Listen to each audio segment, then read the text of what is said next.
மத்திய சென்னை பாஜக வேட்பாளர் வினோஜ் பி செல்வம் சென்னை மெரினா கடற்கரையில் உள்ள முன்னாள் முதலமைச்சர்கள் எம்ஜிஆர் மற்றும் ஜெயலலிதா நினைவிடத்தில் மரியாதை செலுத்தினார்.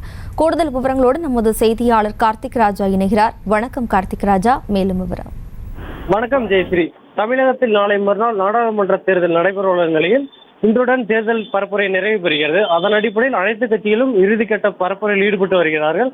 அதன்படி மத்திய சென்னை வேட்பாளர் வினோஜ் பி செல்வம் இன்றைய இறுதிக்கட்ட பரப்புரையை தொடங்குவதற்கு முன்பாக மெரினா கடற்கரையில் அமைந்துள்ள முன்னாள் முதலமைச்சர்கள் எம்ஜிஆர் மற்றும் ஜெயலலிதா ஆகியோர் நினைவிடத்திற்கு சென்று அங்கு மலர் தூவி மரியாதை செலுத்தினார்.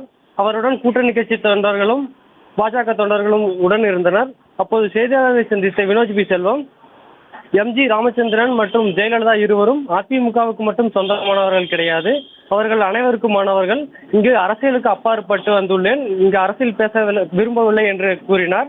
தொடர்ச்சியாக அவர் பேசும்போது அதிமுகவினர் அந்த கட்சியின் தலைவர்களை மறந்துவிட்டார்கள் என்றும், பாஜகவினர் அப்படி மறக்கவில்லை, திமுகவை எதிர்க்கக்கூடிய தலைவர்களை அவர்கள் ஆட்சியை பெறுவதற்காக இங்கு வந்திருப்பதாக தெரிவித்தார்.